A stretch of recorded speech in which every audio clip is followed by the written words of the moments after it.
Executive Director of the Gullah Geechee Cultural Heritage Corridor National Heritage Area. If I have to pause, take a breath. How many people here have visited the Gullah Geechee Cultural Heritage Corridor? Oh, every hand should be up. Exactly. You are sitting almost in the direct middle of the Gullah Geechee Cultural Heritage Corridor here in Charleston County. So the Gullah Geechee Cultural Heritage Corridor actually extends from Pender County, North Carolina, so up north of Wilmington, all the way down the Atlantic coastline to St. Johns County, Florida, St. Augustine, Florida. From the coastline, including the Sea Islands and the Barrier Islands, 30 miles inland. That is the 12,000 square miles of our federal national heritage area. And we were created by an act of Congress to help highlight the historic and cultural contributions of the Gullah Geechee people who have traditionally lived on that lower Atlantic coastline. A part of our country which was once known as America's Rice Coast. Has anybody ever heard that before? Lived in South Carolina long enough, you know rice is an integral part of the story of this colony, right? There's another rice coast on the other side of the Atlantic Ocean in West Africa. A lot of people know rice has traditionally been grown in parts of countries in Asia. People less familiar with the fact that rice has also traditionally been grown in West Africa. In countries you may have visited or now know by their post-colonial names: Senegal, Sierra Leone, Gambia, Guinea-Bissau. Ancestors of the Gullah Geechee people, for the most part, come from that one little stretch of West Africa. Why? Because they were familiar with rice cultivation. So when rice cultivation became the focus of commercial and agricultural activity here in South Carolina, enslaved Africans that were most in demand by planters here were people from the rice coast of West Africa. Right? So the Gullah Geechee ancestors were brought into the lower Atlantic, and many of them have stayed here. Right? So the corridor is drawn around those areas where they have traditionally lived, those areas where rice was traditionally cultivated in the low country. And that is why we are here, right? This is where they have traditionally lived. There's history here. There's heritage here. Deep family ties here in the low country. And that heritage is in harm's way.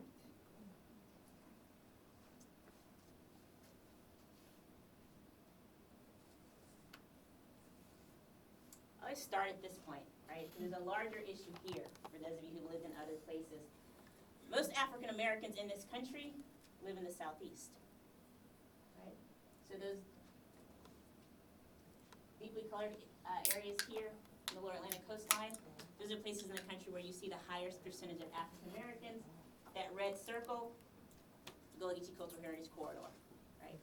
So we're going to talk about Gullah Geechee heritage in harm's way, but there's a larger existential question with respect to Black and African American heritage in harm's way along our coastlines.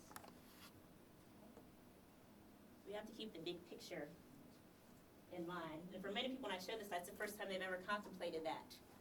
Where do Black people live in this country? Mm-hmm.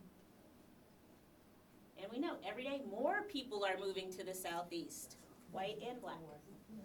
Right? So we should be at the epicenter of these conversations about heritage in harm's way for a lot of reasons.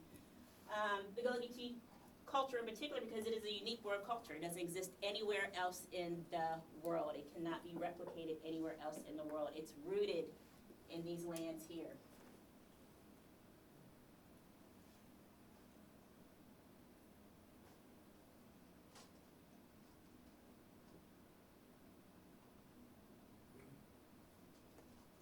Other thing that's important to know about the Gullah Geechee people is because of the conditions in the antebellum era of their confinement on these rice and Sea Island plantations, Sea Island cotton plantations, indigo plantations, these are very Africanized environments. These were very labor-intensive agricultural processes. The number of people of African descent greatly outnumbered Europeans on these plantations.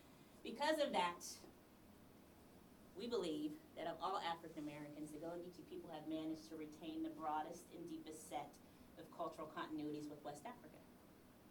That is why they are the subject of a federal national heritage area created by an act of Congress in 2006. That's how important this culture is to this country. Right? And it's a coastal culture. It's a coastal culture, just like the West African regions where they came from. And so we see these direct continuities. What is he making? Gas net. Just like they still use in Sierra Leone and Senegal to fish with.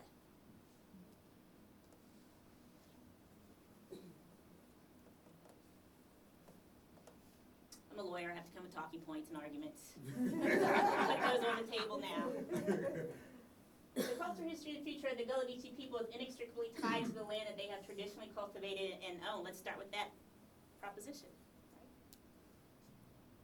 Their communities may soon share a common fate with other coastal diaspora communities across the hemisphere that have been devastated by the growing number of severe weather events, sea rise, and other impacts of climate change. The Bahamas, Puerto Rico, Havana, Cuba.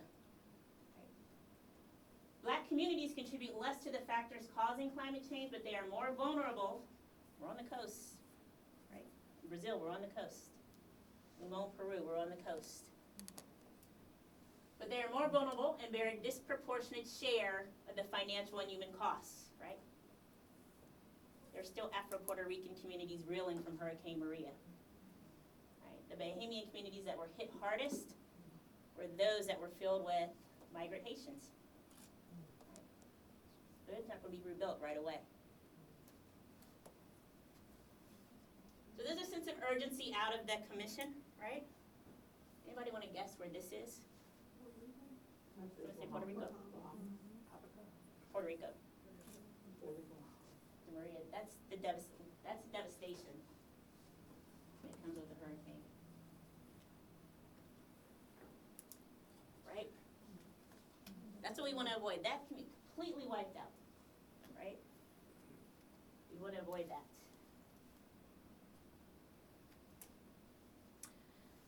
So we approached the aquarium about doing these programs because we know at the commission this should be a priority for us in our work, and one of the things that we want to do is make sure that more Gullah Geechee voices are reflected in these conversations in rooms like this, that tools that the aquarium is going to share with us today are made widely available to them, right?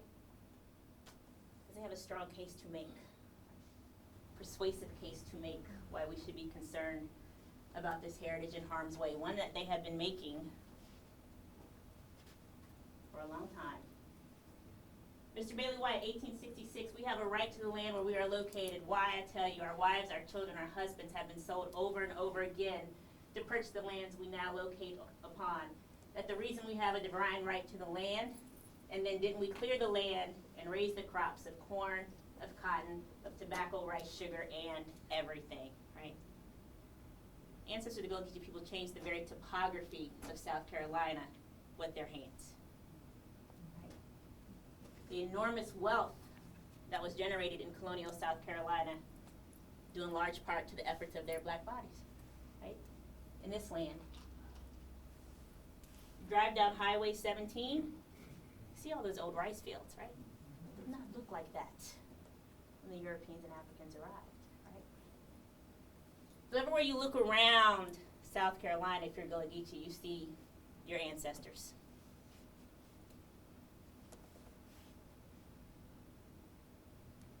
Everything here is important to our existence, our culture. It's important to the country and the world. It's important to preserve the way we build our houses, the way we cook, the way we raise our children, our religious practices. Culture follows community. Communities are rooted in land, right? The displacement of people because of climate change can cause irreparable cultural rupture. We saw that happen in New Orleans. The very demographics of that city changed after Katrina. Right? New Orleans was almost a majority black parish. It is not anymore. Those families were scattered. Arkansas, Texas, Mississippi. The culture gets transmitted in family and communities. So we're worried about cultural preservation. There's also a lot of money tied up in land that people own, in businesses in the corridor. Has anybody ever been out to Fields Farm around the island?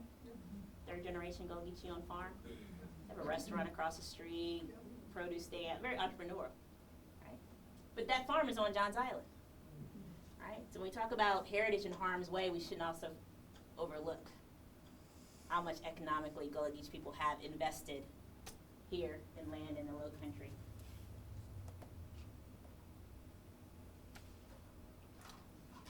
Places like this. What's this? It's here on the island. Praise House. Moving Star Praise House. One of the few remaining Gullah-Geechee praise houses we have, right? Built in 1917. You can drive back there and see it. It's still there. Still there now. 1917, this praise house was erected. It was also a mutual aid society. A lot of things happened here, right? Integral to the religious and spiritual life of this community. We have just a few of these left in the Low Country. Right? Very specific characteristics of Gullah-Geechee culture. Heritage that's in harm's way. And we always got to be concerned about this. The ability for culture to be transmitted from one generation to the next. Right? As much culture is. Our beautiful Bria, hold up the sweetgrass basket. Y'all, this is my colleague, our program coordinator, Bria Graham.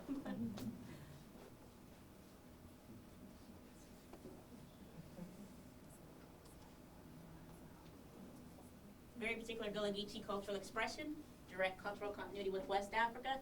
Incredibly difficult to learn how to make those. You don't go to art school to learn how to make those, you go to your grandmother's house.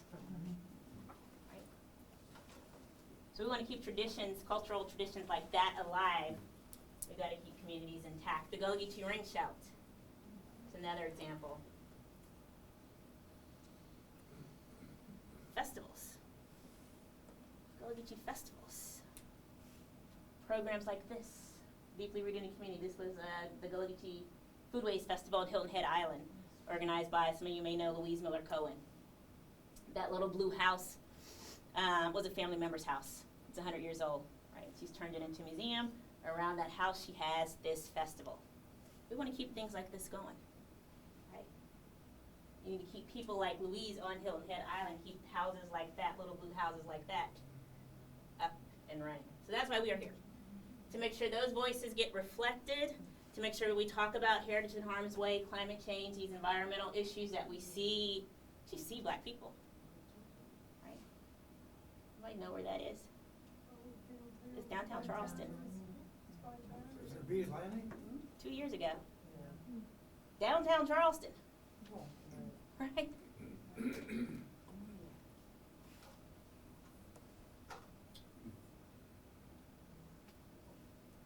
Charleston. Right. So it's important, right? It's important to African Americans. It's particularly important in our case for Gullah-Geechee culture and protection and preservation of Gullah-Geechee culture and history, that these voices be reflected in these conversations around what do we do, right? That's why we are here, to learn about some things we can do from our friends. What about South Carolina Aquarium? This is Mr. Al George. Don't hate, he's from Savannah, Georgia. He is the Director of Conservation at the South Carolina Aquarium. They're tremendously invested in coming out in the community and sharing the work that they are doing to make sure Gullah-Geechee voices are represented, and also to provide communities with very specific tools that they can use to address some of these challenges. So I'm going to turn it over to Al and his colleagues from South Carolina Aquarium. Thank you. Give it up for Heather for. I'd also be remiss if I didn't acknowledge my boss in the back, Kevin Mills. Please stand up, Kevin, and say a couple words of introduction. Well, hello everybody. We're just so pleased to be a partner with the Commission and to be able to participate in preserving this culture. Appreciate all of you joining us this afternoon. Thank you. And you're going to hear from the better part of this equation, Ms. Christy Hughes, in about 3 minutes. So just know that the best is yet to come. Just feel confident in that. But I just wanted to take a minute to set the context. I was hired about 4.5 years ago to establish a brand new conservation department at the South Carolina Aquarium. And one of the things that when Kevin and I was first meeting and I was interviewing for the position, I sort of said in that meeting, I said, Kevin, you know, it's two issues that I feel like we have to do something about, just given the urgency of these issues. And one was definitely marine aquatic debris and plastics and sort of those issues. And for those of you who may or may not follow us, we've been very active over the last 4 years, really promoting those critical issues and really how do we mitigate the risk of that amount of plastic, the 8 to 12 million metric tons of plastic going into the ocean. But in addition to the plastic and marine aquatic debris discussion, climate change, resiliency. How do we make sure that everyone in this great state of South Carolina, in the coastal plains of Georgia, up to North Carolina, down to Jacksonville, how do we make sure all people are equipped with the right information, with critical information that can help them and their communities stay safe? And one of the things that we really wanted to focus on was the fact that it's not just the South Carolina for the affluent, it's not just the South Carolina for the visitors, it's not just the South Carolina for the tourists. What about the people who've been here for hundreds of years? What about those families who have been bedrock families inside of this great state that go from the foothills of South Carolina down to the coast? And I'm, you know, in full disclosure, I'm Gullah Geechee, right? So my family is from the Beaufort, Hampton, Jasper corridor. After my mother passed, I was raised in Savannah, so I joke about really being Gullah Geechee. I've seen both sides of the Savannah River and survive, people. And you can do it. You can cross over that river and nothing bad happened to you. But with that being said, one of the critical things that I'm very passionate about is that with this discussion around sea level rise, oftentimes is done at a 30,000 foot level, right? You know, normally, you know, you talk about polar bears, normally you talk about global implications. The whole impetus behind what we're trying to do is to bring it out of the ether, and how do we make it meaningful to people who live in everyday world. The people who live in Beaufort, the people who live in Georgetown, the people who live in not just Charleston proper, but unincorporated Charleston. And so with that in mind, we created an initiative called the Resilience Initiative for Coastal Education, and it spells RICE. And the whole impetus behind the RICE initiative is resiliency for all. We want to definitely work and we want to help and support what Charleston is doing, but we also want to help and support what communities like the 10 Mile community that is still living in unincorporated Charleston County that has hundreds of years of heritage.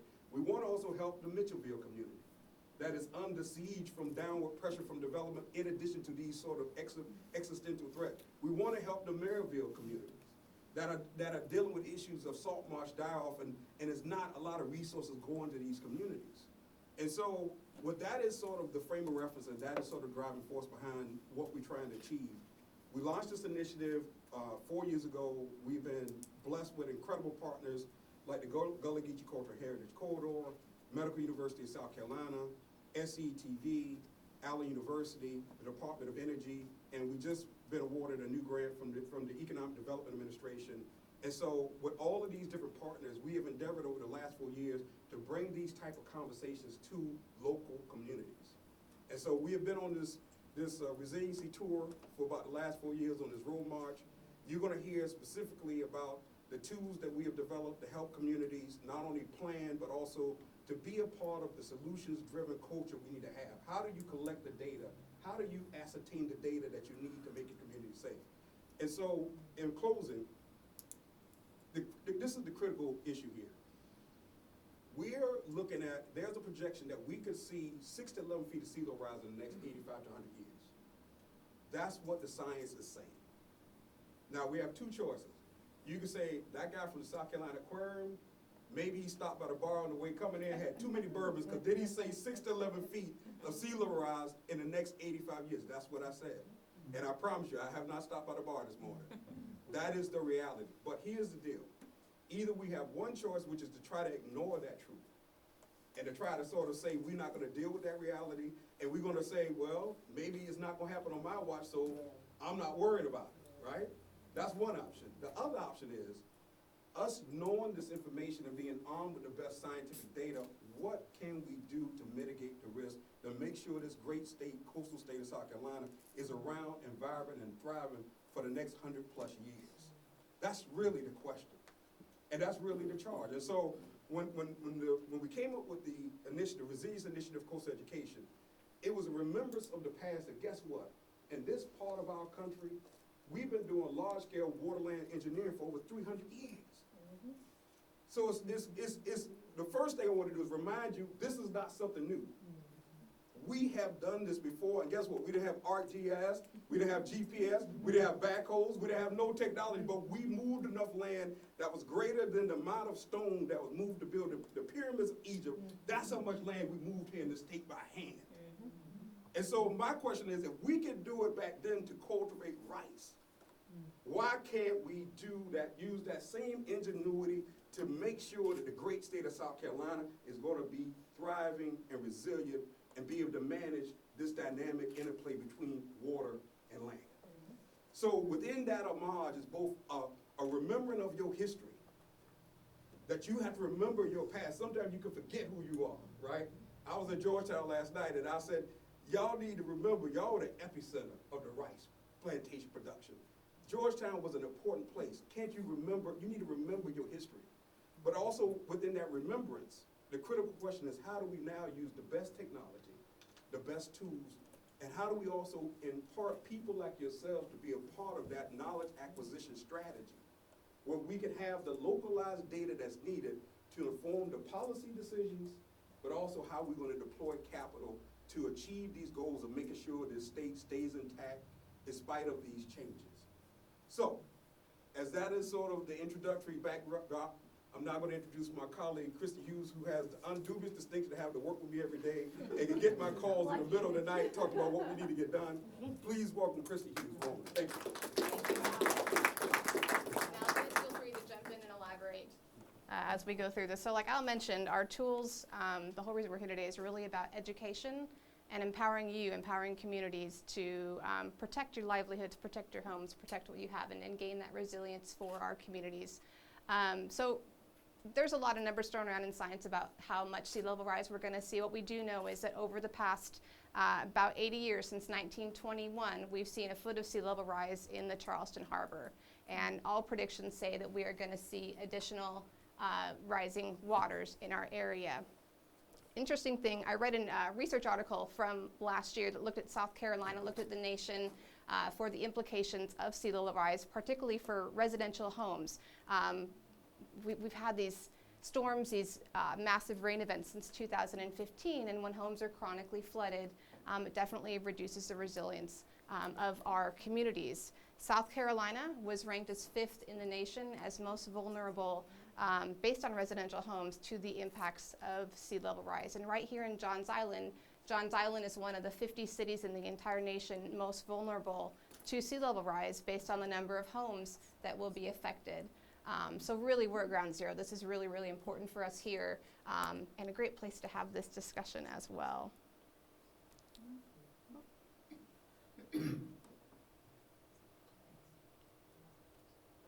So there's 2 short videos that we wanted to share with you today to kind of set the stage and provide some great background info.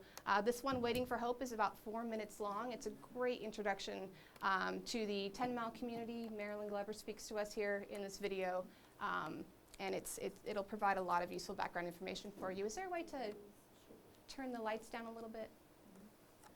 Thanks, Heather.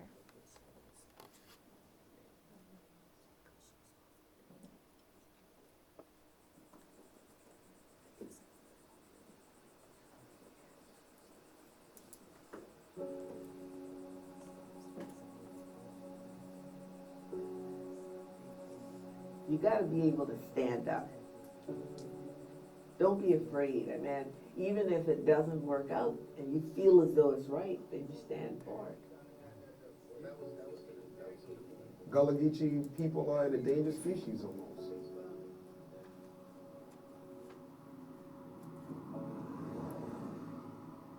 Because in so many ways, not only are the culture is in danger, but also the physical places that they sort of call home are in danger as well.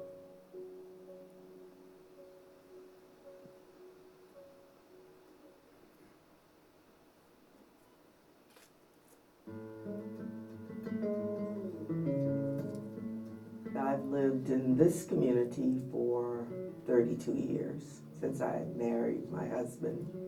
My sister and I, we've been walking the trails in Brickyard. I look forward to the quiet, the birds, the sounds, you know, and it's so peaceful. And you want to keep as much of the green space as you possibly can, but it's getting a little bit more difficult. We're having over 100 houses being built on the road across from where I live. What happens when they already have flood issues, when you add another 100 homes and another, that runoff from all that impervious substrate that was at one point able to absorb that water and other things? We don't have anyone to confront a developer to make sure what they're doing doesn't affect the people who are here, who've been here. They also are concerned that in the midst of that downward pressure, when you couple that to potential sea level rise and climate change, what does that ultimately mean for them? There's so much water in South Carolina and more is on the way. Some of the water gauges, some of the river gauges, Alex, were actually washed away. We also don't know if it's going to affect us in terms of our taxes, because we do know of communities where people have been taxed out of where they live. Maybe they'll not be like Charleston, where they waited until the buildings crumbled and now they're saying they're rejuvenating the city, but the people who were there are gone. What they're trying to do is to try to fight for home. They're trying to maintain a community that they value that goes back hundreds of years.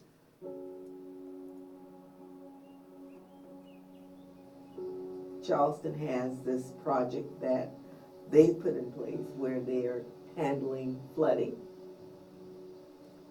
What about those of us who don't live in Charleston? Those of us who don't really have a voice? Hopefully, if we do it right this time, it could be an example of maybe how could we do something different. What did you lose when you lost someone who held a lot of knowledge?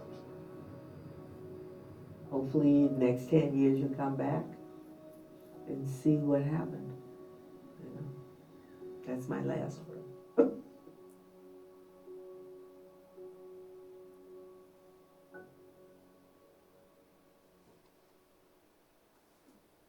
What's been great about the citizen science tools that we've been sharing and the other informational tools that we've been sharing with communities around the state is that 10 Mile community has now been able to leverage these to become advocates for themselves with real data collection. And it's a way for them to visualize these changes that are being caused by sea level rise or construction or whatever their concerns are, and then to act upon those with real data. So our next video, it's about 5 minutes long. This is a great video. Dr. Emery Campbell, as I'm sure many of you know, born and raised in Hilton Head, former director of the Penn Center, and just a huge advocate for education and empowerment. So we'll go ahead and watch this. He does discuss one pertinent thing. It's a lack of awareness of climate change. Again, that's where that educational component comes in very strong, as well as the vulnerability of us here in the Lowcountry to rising seas.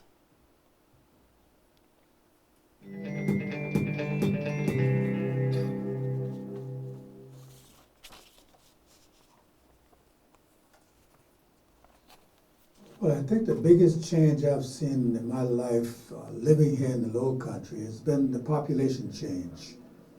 We've had a dramatic population change between, say, 1980 and now. And so we've seen other things that reaction to the population. We've seen more paved roads, we've seen more buildings, we've seen the result of these buildings and road paving that have caused different changes in our environment, particularly the waterways. And so the whole population change has brought about a number of other changes.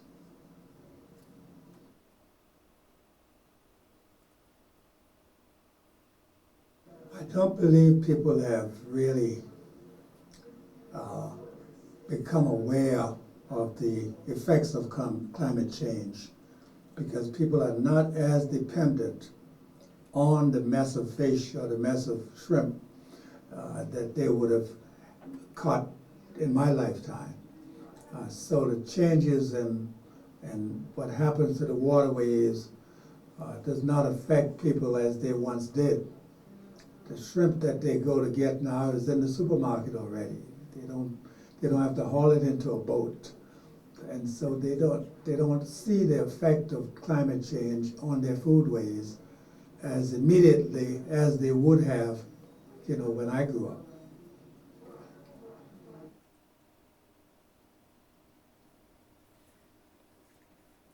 Well, unfortunately, we probably won't make that connection unless we go to the supermarket and there's no shrimp.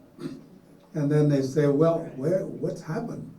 Or if they go down the highway and they're flooded, they can't get anywhere because the highway is flooded with water that's caused by the sea rise or the king tide. And then that'll be the moment, a teaching moment at the time. And I think we'll have to switch to the teaching moment rather than looking at teaching now for something that would happen in the future. Unfortunately, that is just the way we are right now.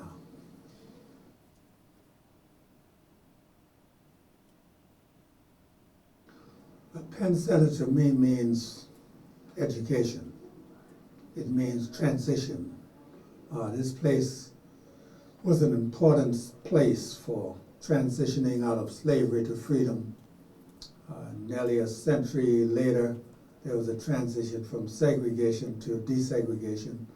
And all of those conversations were held right here on these grounds.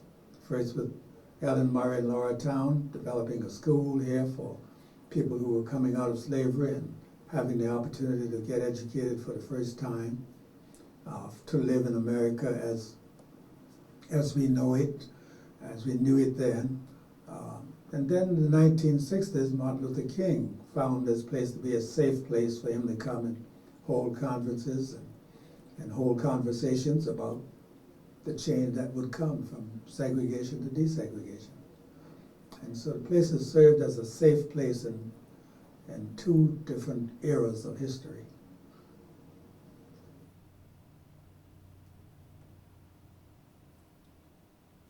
Well, I think the Low Country is a special place because of its climate, its environment, where you have the physical environment, some of the lovely oak trees, the waterways, the family ties. You go to the Low Country and you find families, you don't find individuals. And so you really do get a feeling of being home in the Low Country. It's the essence of what folks say at the South.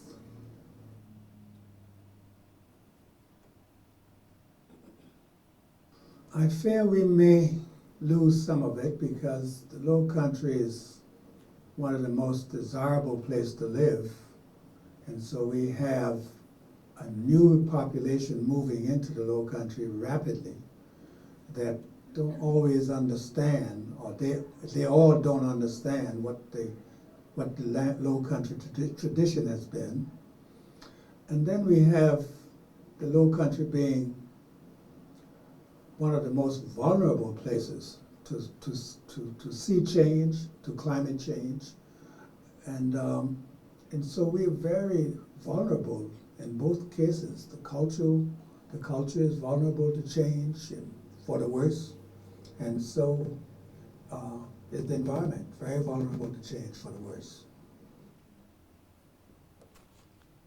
Thanks, Heather.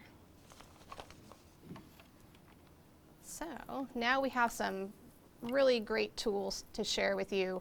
The viewer CRISE, really powerful tool. We took all the best data from NOAA on climate change and sea level rise. We took US Census data, and we combined it into this platform with the help of Rock Technologies to allow people on any device, on a mobile device, your cell phone, your tablet, on a computer, to easily see the effects of sea level rise for your home, your business, the roads that you drive on to work, wherever that you are interested in. So this does extend over the entire coastline that we're talking about. So you can look at impacts in Savannah or Beaufort up north in Myrtle Beach as well. And what we wanted to do today was just show you a place like Johns Island, like where we are now. And it allows you to type in any address that you would like. And I might need the word regional in there. And it locates it on the map. And I'm going to zoom out so we can see more of the effects, especially with the rivers that are nearby. And a couple of things here. There's a sea level rise slide bar to select any level from 1 to 10 feet of sea level rise, which is really good and useful for things like storm surge. So if we have a hurricane coming into our coast, what does a 10-foot storm surge scenario look like? So if we just did 2 feet, which is a very typical projection, here's what you see. The areas where the blue has expanded are areas where ocean water or river water has taken up more of that land space. The green areas are from upwelling under the land, so freshwater sources that are now flooding areas. Quite a dramatic impact if you look at the islands off of our beaches, and this is just with a 2-foot level 2-foot sea level rise increase. It is a dramatic issue. There's some really neat layers in here that you can look at as well, such as for social vulnerability. And again, this is all taken from US Census data. This allows you to look at areas where communities may be more vulnerable to things like climate change and other issues that may impact resilience. The darker the color, like the darker reddish colors there, are areas that are more vulnerable. There are also ways to look at evacuation routes, critical facilities, such as shelters during hurricanes, and the impacts. So if you look at this box right here, this is specific to Charleston, but it will give you numbers, again, based on census data, for the number of people impacted, over 35,000, the number of structures impacted, homes and businesses, and the miles of roadways impacted as well. I'm sorry? Is this available to everyone? Yes, on any device that you have, including your phone. And if you'd like to talk to us after the presentation, we'll certainly help you access this. But the website, you can bring it up on any device as well. You can see searise.icaquarium.org. And I believe we have cards as well that we can give you. There are some really great resources on here that a lot of people have worked hard to compile for you if you would like more information. So under the resources tab here, you'll see a drop down. SCETV, it's a great site with a lot of videos, a lot of current scientific articles, interviews such as with Dr. Emery Campbell, interviews with other people around the region to look at impacts from their perspective, such as Sarah Dossie, who is a biologist with the U.S. Fish and Wildlife Service and the refuge we have at Cape Romaine. The 10-mile documentary that we just watched can be accessed here, as well as one on remembering Hurricane Hugo. And if you were here for that, this is a really interesting video to watch. It's a little longer, it's almost half an hour, but it's worthwhile. Other resources here as well. Does it work differently on a mobile device, you think, or should it be the same? Because it's a little different on here. It's not really showing that. It's on a mobile device, because you don't have the full screen, you have to do the lower screen tab. Mm-hmm. So basically, you could tab between the screens by using your tab on the bottom. Gotcha. So again, if you guys want to have some wheel time, we'd be glad to sort of demo the tool and help you navigate it on your mobile device as well. Yeah, it's designed to be intelligent, so it automatically adapts to whatever device that you're using. Right. Thank So. you. I see that it says upload data to help your community. What kind of data can you upload and That is a perfect segue. Those are links, because that's what I was just going to talk about. Those are links to our 2 citizen science projects that are related to resilience and sea level rise. And if we just go to the first one, upload data to help your community. So this is info for flooding. So if you're driving to work after a hurricane or whenever, after a king tide, and there is flooding, it's very simple for you to upload data into this citizen science portal. It's open source data, it's free, accessible to anyone. It's great for compiling all this information to ground truth those observations that we're seeing. And I'll just run through this really quick and why it's important. If you are on, say, your phone, your cell phone, this will automatically geolocate you wherever you are, as well as the time. You just select the type of photo that you're uploading, whether it's, so for flooding wherever it may be, and then you enter that with a photo. And I'm going to take you to entries that have already been completed, such as this one by Linda Rowe. And with NOAA data, with this data that we have on our viewer even, it's static data. It's not taking into account the variabilities of winds and other factors that may impact flooding and where you're seeing it. So by having the ability to upload photos and then to automatically integrate that information based on the time and location with NOAA buoy data, which gives you temperatures and the tidal cycle, it's within 15 minutes of your observation. It allows everyone, including our community leaders and planners, our state government, our federal government, to see what is actually happening at that location based on those quantitative parameters. So very, very powerful without having to require much from the citizen uploading the data. So this is a great one. Lindo even took out a yardstick and measured the water depth, which is hugely important. Yes? Is this primarily a data collection, or is it more of like ways where you can look at it? So it's actionable data, so it's based on a knowledge to action framework. And data upload is very simple. It's all aggregated, open source, and anyone can see this data. And you can download it in whatever format is most useful for you, whether it's ArcGIS or an Excel spreadsheet or whatever. But what's really great about this is that, so for example, the 10 Mile community, with the construction they're seeing nearby and the flooding they're experiencing, they've added data to this citizen science project. And now they're connecting with different people in their community, including 2 weeks ago at a meeting we had, they talked with Jim Owens of the Mount Pleasant Town Council. They met with a Senate representative. They met with funders like Carrie Forster, I believe, from the Donnelly Foundation, and Sarah Latshaw from NOAA. And this gives them the financial resources to hopefully then make the changes they want to see to improve the resilience of where they live, to solve these problems essentially. It also allows them to really have a true voice in the situation and be advocates for themselves. And it's all through a very simple citizen science database where all they have to do is take a photo and upload it.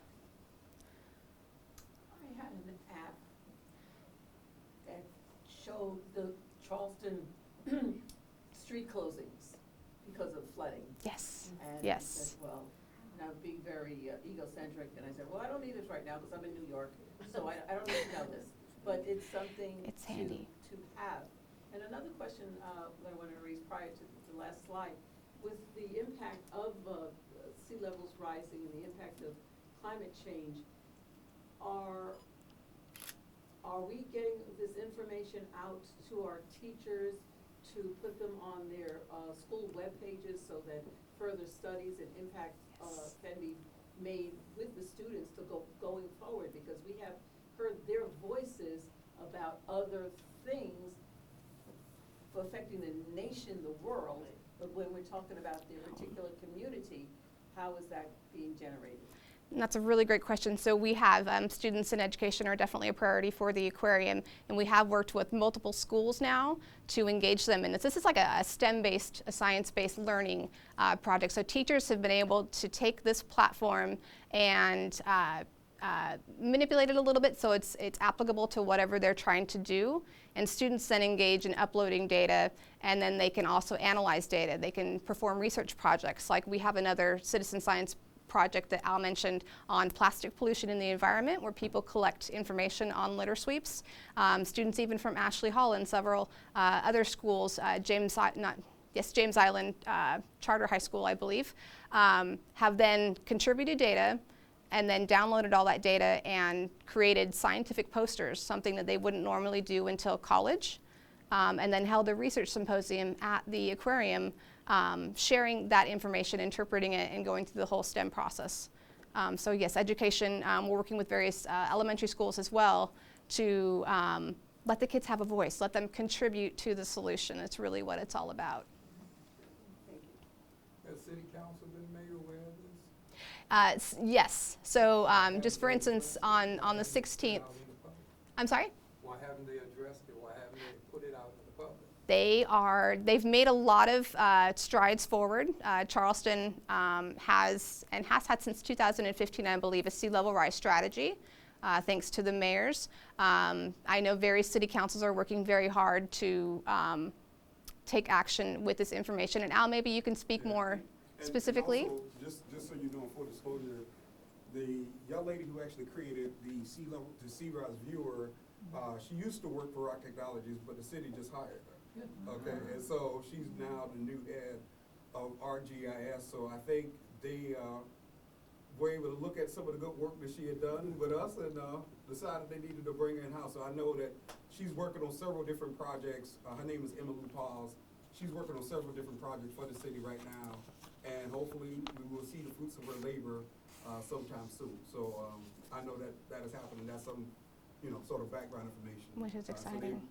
So they took the person who created our Rock Technology app, and now they hired her as a part of the city. So, yeah. Yeah. Getting question. You said the tool was based on census data? Yes. Like which batch of census data? Because we're getting ready to have another. We are, so it's 2010. So and it's almost 9 years old. But we will update that as soon as we have the new data available. At this point, we're using the best available data. And since it is every 10 years. 2020 census. Yeah. Yep. And we're also plugging the 2020 census as the library. That's perfect. And this woman up here mentioned the ability to see road closures and stuff. And I know that information is available online. We haven't integrated it yet, but this app has seen many improvements since we developed it several years ago, and that's one thing that we would love to see. It does show, however, evacuation routes and critical structures and such like that. So, yes. I'm from the Chesapeake Bay area and also was a member of the Chesapeake Bay Foundation. Excellent. And I found that their education and so forth was what I almost see as cutting edge, starting back in the 70s with the grade level of pollution and constantly doing updates with the Bay, empowering Pennsylvania and Virginia and the watersheds around to be a part of that. What I don't see in the Charleston area, and more specifically with the expanding of the Maybank Bridge and the road coming in, is I see roads and I see parking lots, but I don't see planting. And I don't see planting of seagrasses and things that will stabilize that water. And also the green space. I mean, some of these parking lots and so forth are so massive. And impervious. And impervious that it's just complete runoff. And like Heather was mentioning, these green spaces, this land that we are living on is so critical to help absorb that water and help us be more resilient. Right. So that's kind of where this comes in, for you to be able to upload data and then advocate for plantings to absorb the floodwaters and other things. Not mandated, given. Well, a couple of caveats. I mean, the Save the Bay, for those of you who may not be familiar, the Save the Bay initiative is a multi-state initiative around how do you reduce the amount of sulfates and other runoff-related chemicals going into the Chesapeake Bay area, which has had incredible amount of die-off of their seagrasses and had serious concerns around their water quality. Exactly. And so what they've done, they have deployed multi-state jurisdiction where they are mapping watersheds to reduce the amount of runoff and sulfates.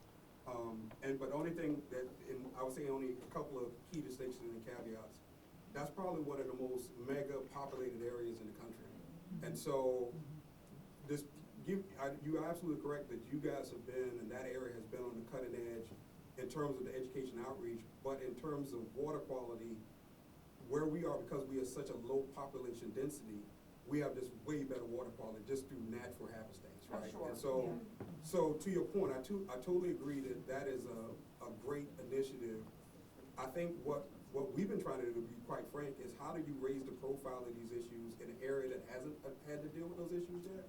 And how do you not go down the path of having the type of decimation and environmental degradation that comes with a surge of population growth? And one of the projects, just so you know, one of the projects that we actually was able to unearth as a part of this endeavor, the Maryville community was experiencing a serious marsh die-off situation. I mean, like literally football fields of marsh was being degraded. And as a part of them reporting that data through our citizen science platform, we then was able to reach out to Dr. James T. Morris, one of the world's foremost experts in marshland, or salt marsh geomorphology in the world. He saw the data, the metadata, came down with one of his grad students, literally the next week, took site-specific LiDAR. We then partnered with SCDNR because they are the regulators that determine what can be planted in a given area. And we have just received funding to do replanting in that given area, which is that's the place where Charlestown landing, the founding of Charleston occurred. So despite the fact that you may not see it abundantly, SCDNR specifically through their SCORE program, that's the whole impetus behind that program, where it's about replanting marsh restoration, oyster restoration, all of those sort of green infrastructure components that keep the environment healthy. But to Christy's point, there's a lot of downward pressure on all of these habitats. And so the ability to have line of sight and to be able to have data on those areas that you are experiencing marsh die-off, marsh degradation, oyster bed degradation, without that line of sight, we can't come up with the risk mitigation factors, right? We can't come up with so I totally agree that the Chesapeake Bay Foundation is light years ahead of us in terms of their outreach and coordination. But with that being said, this tool is trying to give us that level of line of sight of data so we can come up that power curve. Perfect. Yes. Yes. Mr. George. Yes, Now, ma'am. you say that they're working on marsh replenishment and everything, but what's gonna keep the replanted marsh from dying off, from runoff from the developments that aren't going anywhere? They're building in the Burton Creek basin right now, Yeah. here on Johns Island. Yeah. Well, that's gonna kill off the marsh there. Yeah. Those houses aren't going anywhere. So even if you did replanting, what's gonna keep the new plants from dying? Well, honestly, that's the crux of the matter. I mean, and the only thing I would say there is, and that's what really, the data is important. Because unless you have data to show people that showing the adverse impact, what can occur is basically the people who normally get heard inside the city council and the county council are the people who are there, are the people who can present their cases, right? And most of those cases are gonna be economic. And so I do agree with you that we need to come up with more robust ways to protect and have protections. But the caveat is that right now, and that's why we've been doing these events, is because unless the citizenry demands that, you're not gonna get that change. But the citizenry is demanding it, Yeah, and they are ignoring it. My next question is, But with one caveat, not to push back on you, but if the people who are supposed to represent your interests are not representing your interests, then to me, you need to replace them from representing your interests. And so that's what I mean by citizenry owning that process. I think that basically, and again, I tell people I'm not red or blue, I'm just green, I'm just a conservation guy. But the only thing from a pragmatic standpoint, and I hear this a lot because we've been doing this for over 4 years, and I hear people have the lament that we're not being heard. And my question to the people who are representing you, if your representatives are not hearing you, then my question is, how do you mitigate that risk? Bless you. How do you address that? And my thing is, ultimately, we do live in a democratic republic, And the last time I checked, no one serves to perpetuity. And so my advocacy is that if people are not hearing you, then maybe you may need to look at a change representation. And Yeah. then my last question is do you have any idea or suggestion on how we can stop developments that were approved in the 1980s that haven't come to fruition until now? Do you have a suggestion on how to get that stopped? Well, it's good news. Well, I should say, I think it is good news. For those who live in Charleston, the city proper of Charleston, as you know, the Dutch dialogue just finished. The critical part of the Dutch dialogue that was articulated was the need to relook at our land use practices. They gave specific guidance. They were not here to tell you exactly what you was supposed to do, but they gave specific guidance in that sort of summary report that some pieces of land should not be developable, right? Some pieces of land should be left as a floodplain because they're operating a critical function, right? Exactly, right. And so the good news is that this was an initiative that was embraced by the city, right? The mayor was chair of that, along with several of our major political leaders. And so you actually have now what you didn't have a couple of months ago, which is documentation that people agreed to, that we need to do this. Now, to get at the point of saying, how do you stop the development? I know that the city, and again, I'm not part of the city and we're not a state institution, we're a private nonprofit, but I know for a fact that the city now and the county are both looking at floodplain related considerations. I go to city council meetings and county council meetings, so I'm aware of that, but there's still, my question was, how do you get them to go and look back at things they approved in the 80s that haven't been built yet, that have been approved to standards not addressed in the Dutch dialogue? Do you have a suggestion on how to stop that? I say you need to talk to your county representative, or you need to talk to your town, your Charleston city representative, and raise that as a point of discourse. Now, the good news is that this is election cycle. So everybody's gonna be attentive these days if you call them, right? So again, don't see yourself, I guess the key point I would advocate here, do not see yourself as powerless. The whole reason why we created this tool was to empower you to where you can collect the data and be your own best advocate. Yes, sir. Okay, what we're getting at is we need a political revolution to recognize that climate change is indeed a fact. Which you're recognizing locally, but this has to go nationally.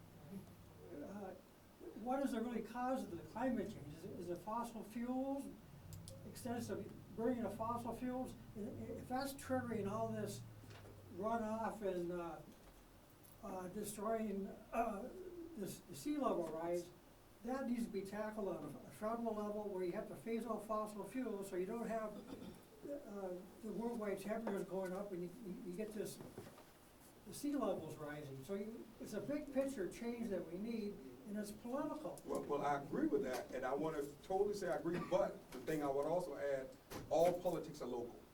And so if you think, what would Lindsey Graham or what would Tim Scott be interested in? They would not be interested in polar bears dying in Iceland or in Antarctica. If you came to them and say, we have a problem in Charleston, then that's how you get their attention. And so our theory of change is basically, so our theory of change is simply this, is that all politics are local. How do you speak in a local dialect that would mobilize the people who represent your interests? Okay, but that's not enough. You can try to cure it locally, but you need a... No. I'm not saying cure it locally. I'm saying that in terms of activation pathways. Yes. That if you think about, because let's talk policies. I'm a policy guy, right? It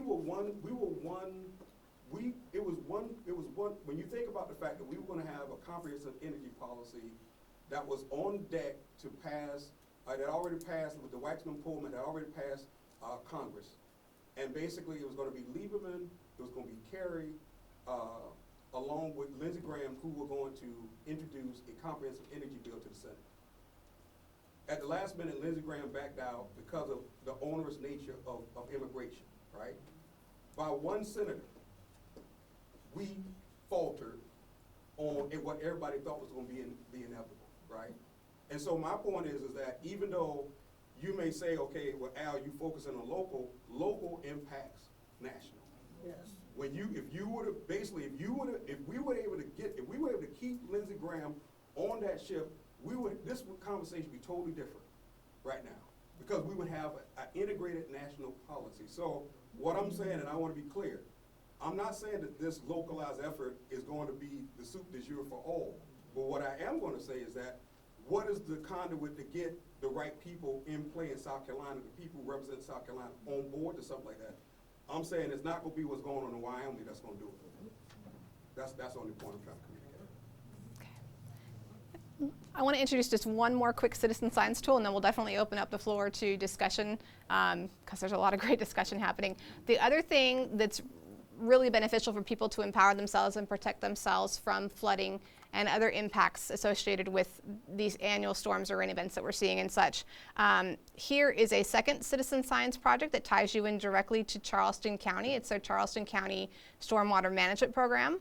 And again, it's just a very simple data entry that includes a photo and reporting on if the drain is clogged. So we do have infrastructure in our neighborhoods and such with storm drains that are designed to move this water out of our neighborhoods. But if they are clogged by leaf litter or by plastic pollution, they simply can't function. So taking it to a very local level, taking it on the ground, this project allows you to not only help yourself in your community by making sure those storm drains are clear before the next hurricane or before the next king tide, but also gives you a direct connection to Charleston County, to the officials working with the county, so they can reach out to you to aid you or address solutions. This is a way to connect directly with the people who can implement solutions to mitigate flooding wherever you're seeing it. And this is a photo that Al actually put in from the 10 Mile community recently. It's a great one. It shows the drain, essentially the pathway for water to leave this community, and there's a lot of plastic trash in there, and it's just full of wrack. And in situations like this infrastructure that we have in place can't function, and we're seeing more flooding in our communities. So just a couple more photos.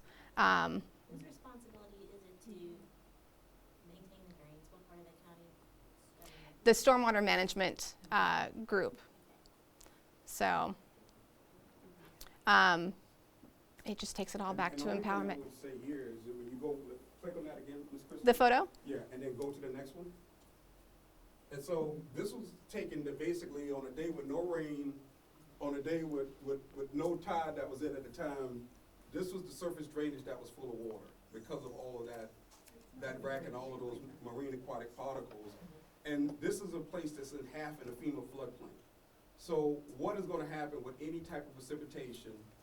What is going to happen when you have a king tide? And then what is going to happen when you try to drain another high density development into this non-optimal surface drainage system that already has certain issues? So, but the key thing here and the good part of this is that the 10 Mile community has been able to leverage these data resources to present their cases to SE, the Department of Transportation, to the county, to the city of Mount Pleasant, to marine aquatic debris and other people to let them know what's going on and to document it. So I just want to reiterate the importance of documenting these things, because instead of going in and having a very emotional conversation, in about 4 pictures, they were able to clearly, succinctly communicate what was going on. Mm-hmm.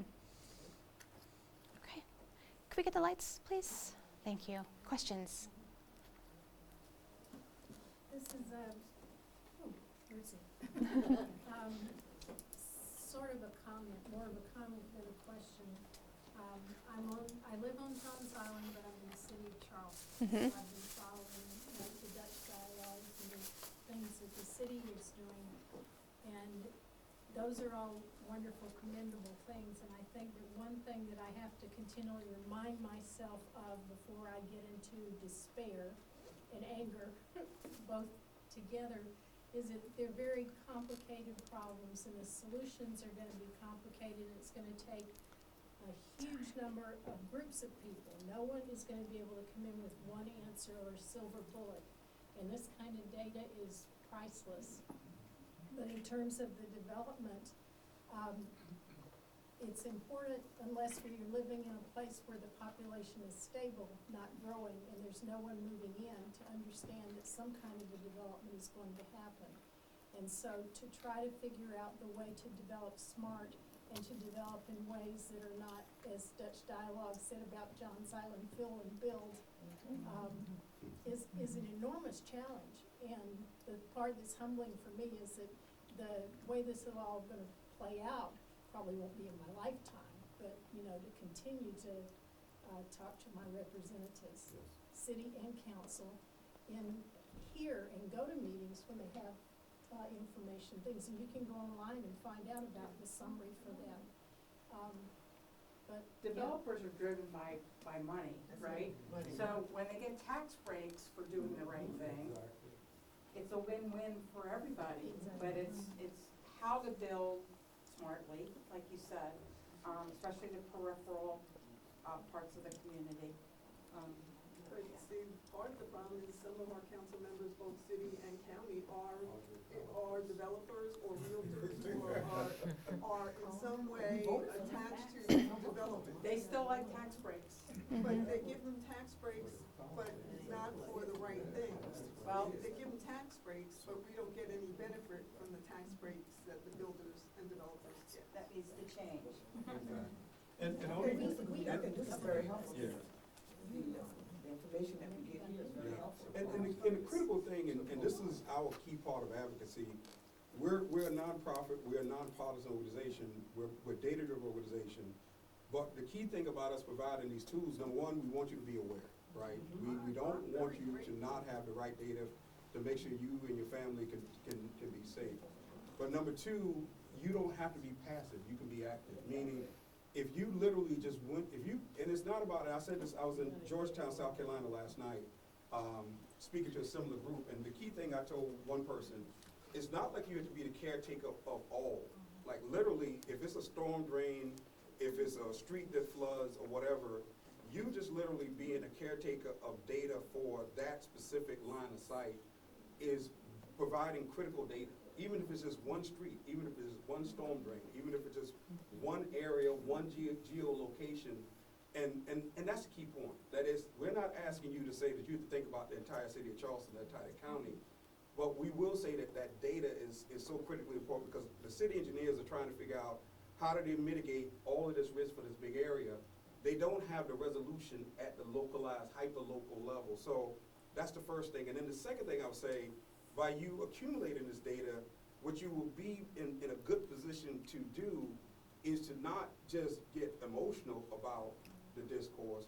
You will have your own repository of documentation that can hopefully inform decision making, that can inform the process and how people are making policy decisions, how people are making those sort of decisions sometimes where they may not include everyone sometimes and how they make all of those decisions. So the key point here is that we want you not just to feel like you're just a cog in the system, that literally by you just using your phone to take a picture, you're part of the data acquisition apparatus that can lead to change.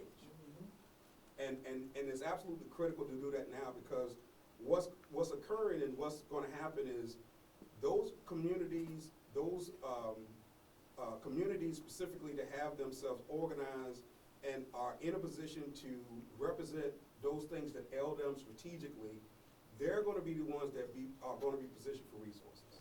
And so the critical thing here that if you are really concerned about your community, if you're really concerned about the future of your community, the best thing you can do for your community is to help your community get organized, document the different parameters of risk, and then once you have those elements together, you could be in a position not only to advocate on the policy level, but also position your community for resources. And to bring it full circle, and Christy alluded to this earlier, the 10-mile community made a similar presentation to a group of people documenting, using the documentation of their specific information.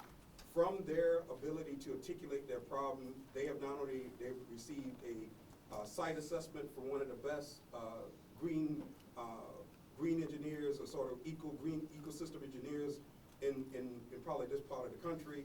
And just as of last week, they were approached by non-marine debris to potentially participate in a grant to reduce their amount of marine aquatic pollution, all predicated on them being able to represent the interests of their community.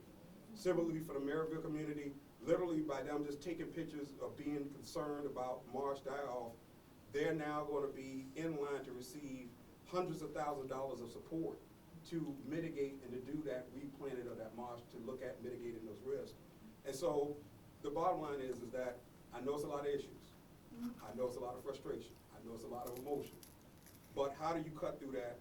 You can be as emotional as you would like, but without the data, you're not going to be able to get the thing. And then the last thing, just on a good note, and I want us to not say that we don't have work to do, but we've been doing this up and down the coast for the last 4 years. And unfortunately, what I would tell you is that despite all of our frustrations here in Charleston, we do have a sea level rise strategy. We do have people clamoring about this. We do have people wanting to see something done. But I will tell you, in places a little further south of here, in a place that I grew up in, like Savannah, this is not even a strategic priority. So I just want to just level set that I know that we get very frustrated. I know we get sometimes not, we're like, we want people to really get smart real quick. But at least here, this is an elevated issue of concern, and at least the slow moving wheels are starting to move a little bit, and people at least pushing the car in the right direction. But I will tell you, unfortunately, there are communities that's going to be even impacted greater than we are by the next foot of sea level rise, and this is not even on their radar.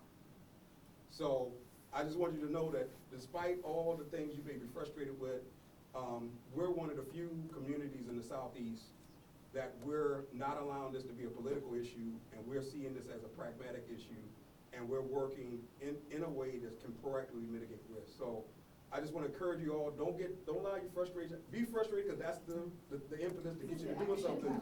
But when the key question is, what are you going to do with that frustration that's going to allow you to drive change and promote change in your communities? And so, yes. Well, you make a good point. You should act locally, but don't forget there's a national election next year. Correct.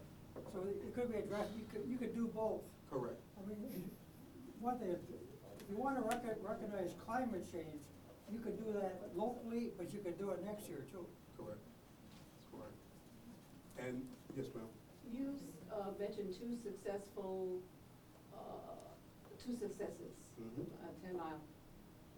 Things like this really should be celebrated and noted so people will know, because others can get on board. Yeah. If I know your success and how you went about it, I can find some key people with you to motivate the people that I have. Yeah. And again, what you mentioning something about, tax write-offs and all that. Your tax write-offs just help your pocket keep that part there, but everything else is going up. You're getting all kind of money. And I don't know, I don't feel like, I'm not an interloper or anything. I've been called all other kinds of things. But I live in Mount Pleasant, and all I see is development. Okay, I'll be there where I live, will develop. But the fact is, there's so much beauty. I moved out here because of the beauty, and I went to New York for a month and a half, and I come back and go, whoa, what happened here? What was that, Clements Ferry Road? I said, whoa, what happened here? I mean, just in 2 months' time. And one last thing that they were saying, I said, they have beautiful, what are those things in the middle called? Things in the middle. Medians, there you go. Yeah, we call them other things in New York, but anyway, you have them, they say, oh yeah, that's for drainage, everything's for drainage.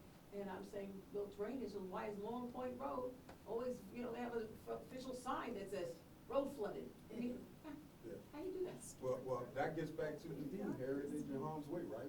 That is the very essence of why we are meeting here. And again, I want to thank Ms. Christie for doing a great job of walking through the tour. Thank you, Al. Also, I want to thank this beautiful lady for having us here. And I'm going to have her come and give the final word. Just 3 weeks. I know, you give Laura the final word. We'd be remiss if we didn't thank our friends from the John Dryland and Charleston County Public Library. Teresa just left, but Macy, you all may not have noticed, gave up her Saturday afternoon to videotape today's talk and presentation. So if you have community members, family, friends, who you want to have this information, she's going to post that on YouTube next week? Monday. Monday, all right. Charleston County Library, a big partner for us. We work on a tremendous amount of programs, particularly out of this branch. I'm going to pass this around. Our next program is going to be on November 5th. It's going to be a hands-on indigo dye workshop. We're going to be dyeing African head wraps and scarves and sharing a little history about the contributions of the Gullah Geechee people to the successful cultivation of indigo in colonial South Carolina. we cover all the bases here. Yes, sir. I got a question. What portion of blacks in South Carolina have roots to the Gullah Geechee people? We don't